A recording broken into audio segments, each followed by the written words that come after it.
На помощь в борьбе с коронавирусом пришли студенты. Наравне с профессионалами они трудятся в красной зоне, работают на скорой и дают консультации по телефону. Только от Хакасского госуниверситета задействованы сотни будущих медиков. Для каждого из них это опыт, который на занятиях в аудитории не получишь. Репортаж Виктора Бурова. Эти кадры сняты на мобильный телефон в красной зоне Черногорского ковид-госпиталя. Здесь оказывают помощь самым тяжелым больным с поражением легких более 50%. В этом отделении практически круглосуточно, находясь в защитных костюмах, вместе с врачами трудятся студенты-медики Хакасского государственного университета. Среди них и Иван Погорелов, который добровольно пошел на борьбу с ковидом еще весной, когда пандемия только началась.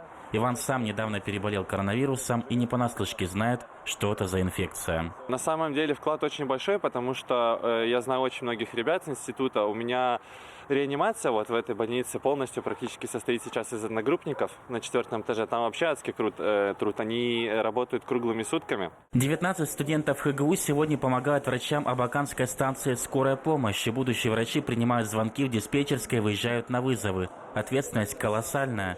Диспетчер должен буквально за пару минут определить, кому действительно требуется экстренная помощь.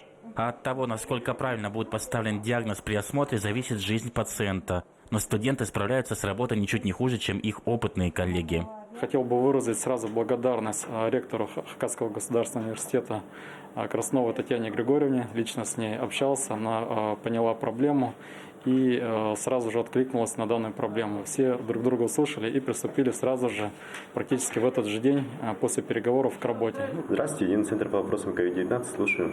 Не менее тяжелая работа сейчас и у сотрудников колл-центра. Звонки сюда поступают со всей Хакасии, не прекращаются ни на минуту. У студентов порой нет времени даже на обед.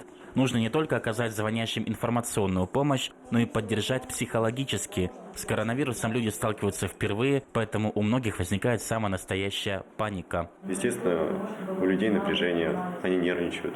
Но наша цель – успокоить их и оказать им помощь, которую мы можем им оказать. Поэтому это достаточно интересно и для меня полезно, как для психолога.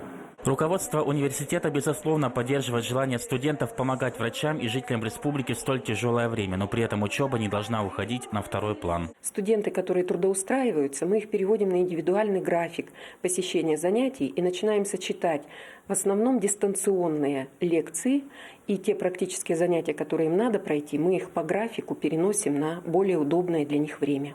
Всего на передовой в борьбе с пандемией сегодня 650 студентов Хакасского госуниверситета. Виктор Буров, Дмитрий Симонов, Вести, Хакасия.